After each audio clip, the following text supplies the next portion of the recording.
E hoje termina o prazo para que a comissão criada pelo presidente do Tribunal de Justiça, desembargador Joaquim Figueiredo, apresente o diagnóstico sobre o impacto na implantação do juiz de garantia, figura criada pela Lei 13.964 de 2019, o chamado pacote anticrime. Hoje, então, eu converso com o presidente da OAB do Maranhão, Tiago Dias, para saber exatamente qual é o pensamento da ordem sobre essa figura juiz de garantia que foi criado, portanto, por esta lei. Tiago, bom dia, prazer recebê-lo aqui conosco. Bom dia, Roberto, bom dia, telespectadores. Sempre um prazer estar aqui, principalmente para tratar de temas tão relevantes para a nossa sociedade.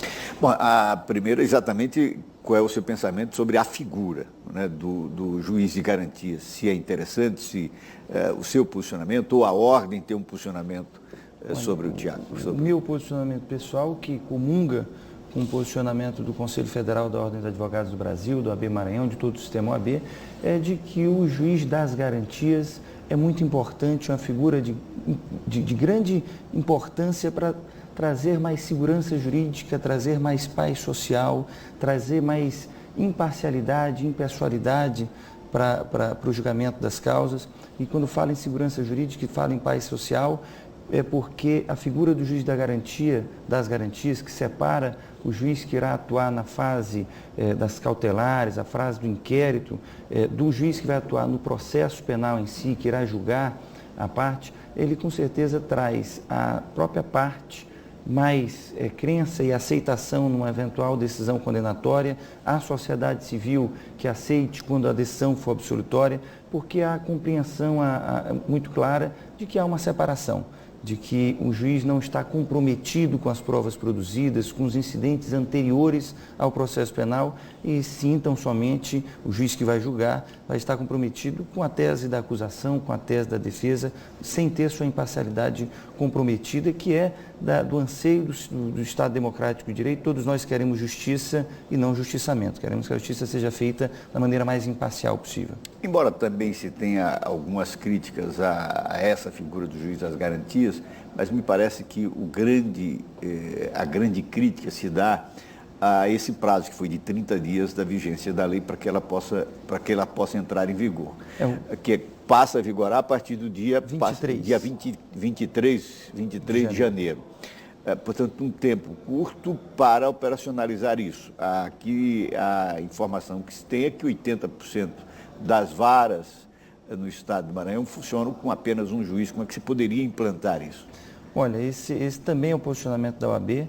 Inclusive, a ordem ingressou como amicus curiae numa ação de constitucionalidade que tem no Supremo, e nessa parte concordou com a ação de que 30 dias é um prazo muito exíguo, a vacatio legis, ou seja, o prazo para que a lei entre em vigor foi de apenas 30 dias, e é uma lei que, para aplicação prática, ela demanda, primeiro, resoluções do Conselho Nacional de Justiça, demanda que os tribunais, tanto dos tribunais de justiça do Estado, os tribunais regionais federais, eles tenham que implantar isso em todas as unidades da federação, em cada uma das comarcas, cada uma das subseções da Justiça Federal. E isso, obviamente, requer tempo, requer implementação de procedimentos, de métodos, de ferramentas que possibilitem a devida atuação do juiz das garantias, até para que nós não tenhamos nulidades nos processos e nem a paralisação desses processos.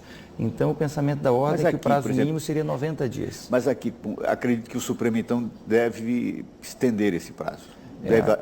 Deve tomar alguma medida para isso. Eu entendo que fazer a devida acomatação disso que seja o mais adequado. Entre 90 e 180 dias é o prazo razoável. Aqui em São Luís nós temos a central de inquérito. Não já seria, digamos, Já facilita, existem, salvo engano, 7, 8 estados no país que tem centrais de inquérito. Já em São Paulo tem há mais de 30 anos, uma figura muito semelhante à já existente, a figura do juiz das garantias agora criado, e as centrais de inquérito, na verdade, já fazem boa parte daquilo que o juiz das garantias terá de fazer. Acho que isso fica muito simplificado no caso, por exemplo, do estado do Maranhão, principalmente em São Luís.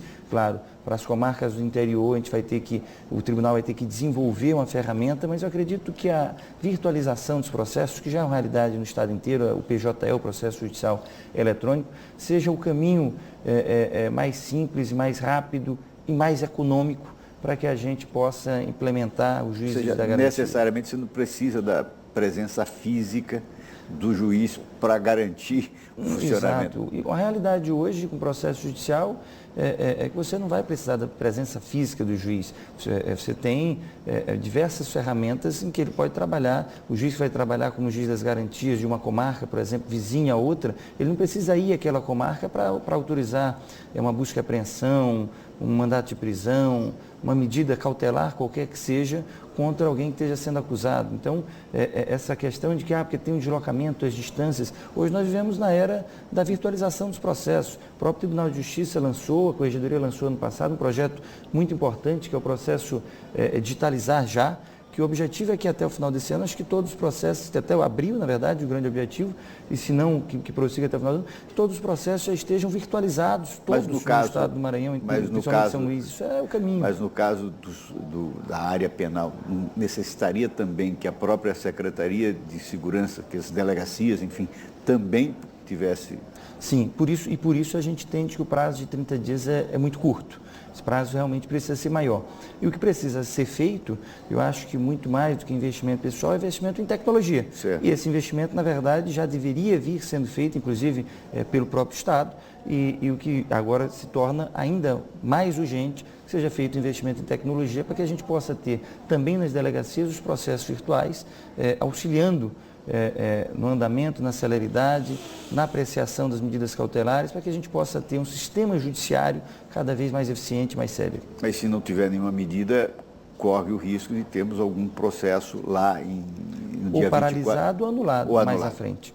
E aí isso seria grave. Mas eu acredito que o Supremo vai modular essa questão do prazo de maneira, como vem sendo feito em questões dessa magnitude, sempre há uma modulação no sentido o próprio Congresso ainda pode fazer essa modulação, né? Ainda temos aí 20 dias, e eu acredito que os estudos que ficaram de ser apresentados pelo Conselho Nacional de Justiça até agora, até o dia 10 de janeiro, está aberto para sugestões da sociedade de uma maneira geral, dos operadores de direito de uma maneira geral, no site do CNJ, do Conselho Nacional de Justiça, e, salvo engano, até dia 15, o grupo de trabalho criado vai apresentar um parecer. E acredito que nesse parecer certamente vai ter esse indicativo de aumento do prazo, mas de maneira muito clara de manutenção e da importância do juiz das garantias. Doutor Tiago, muito obrigado, foi um prazer receber. Eu que agradeço, até aproveitar a oportunidade, começo de ano, para desejar um feliz e venturoso ano novo, com muito sucesso, saúde, para todos os telespectadores, todos vocês em casa, especialmente os queridos advogados e advogadas.